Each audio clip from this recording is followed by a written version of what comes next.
Ya ibarat disambar geledek ya ketika keluar putusan dari Pengadilan Negeri Jakarta Pusat bahwa pemilu ditunda selama 2 tahun 4 bulan atau sekurang-kurangnya dilaksanakan di 2025.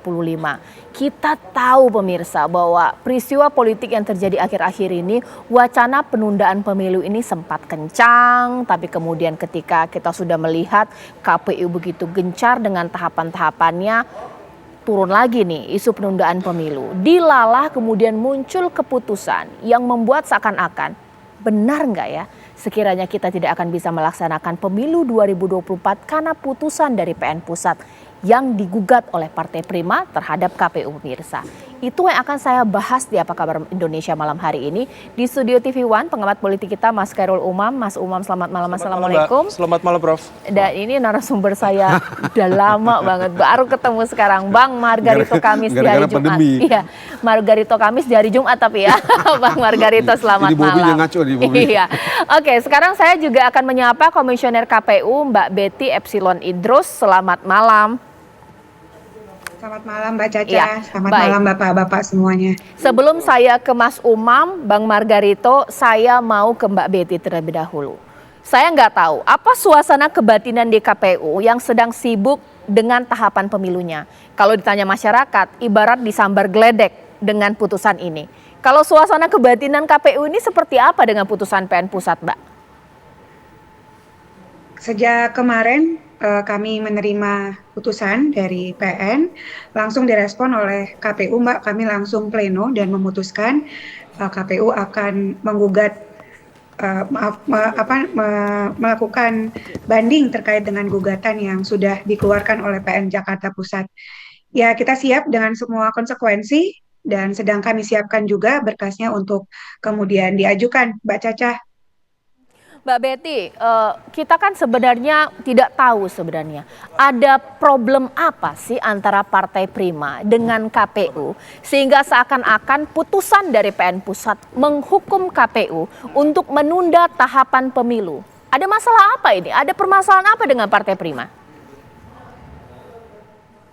Jadi ketika verifikasi administrasi partai politik calon peserta pemilu tahun 2024, Partai Prima memang TMS tidak memenuhi syarat. Lalu saya bacakan kronologis gugatan yang dilakukan oleh Partai Prima. Mereka mengajukan sengketa proses pemilu kepada Bawaslu tanggal 20 Oktober 2022.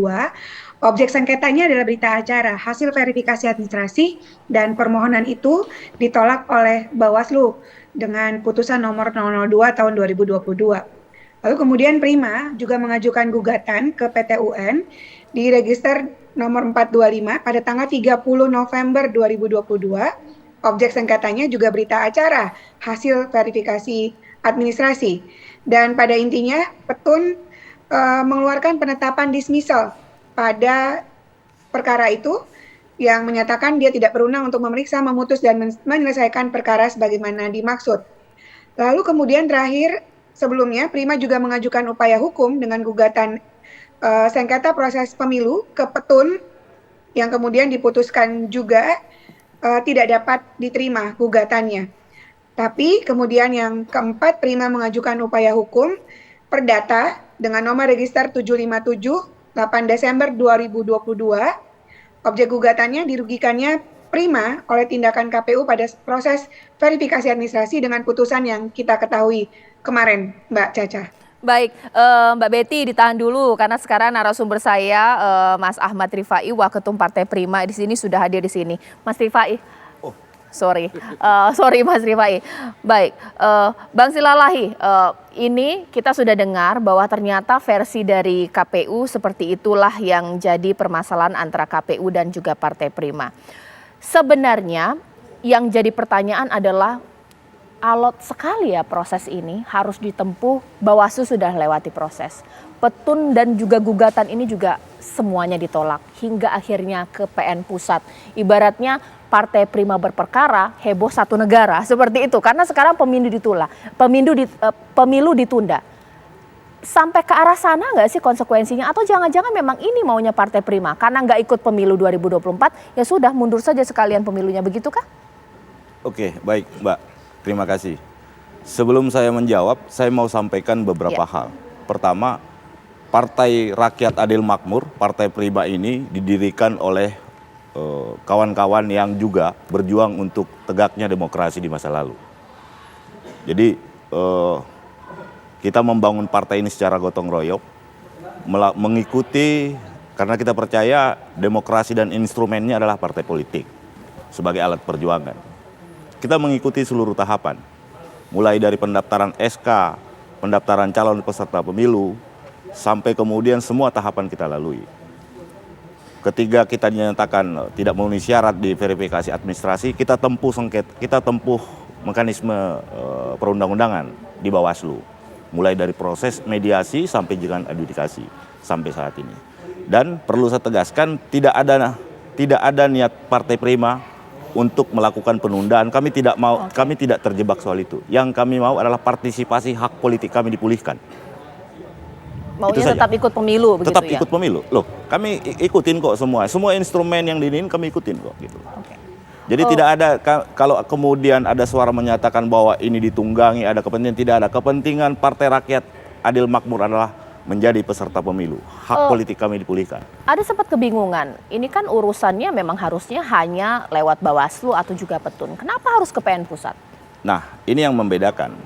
Kalau menyangkut sengketa pemilu, kami telah tempuh, mulai dari Bawaslu sampai PT UN. Ya. Tapi, kenapa kemudian kami melakukan upaya hukum berikutnya yang kami lakukan gugatan? Ini adalah soal perbuatan melawan hukum oleh negara. Oke. Putusan Bawaslu tidak dilaksanakan oleh instrumen negara, KPU. Ya, oke. Bang Margarito, sesuai dengan hukum tata negara, ini bisa tidak perbuatan melawan hukum diduga dilakukan oleh KPU, tapi yang dihukum adalah tahapan pemilunya? Bagaimana?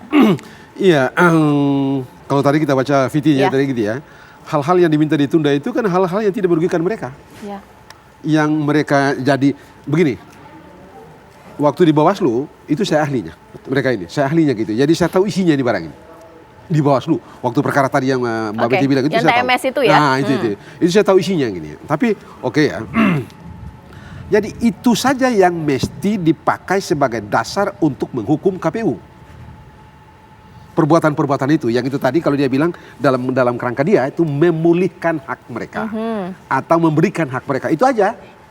Hak apa? Ya lolos di verifikasi administrasi and faktual. Ya. Itu sebenarnya yang jadi soal besar di dalam ini, di dalam perkara ini. Tidak ada yang lain kok.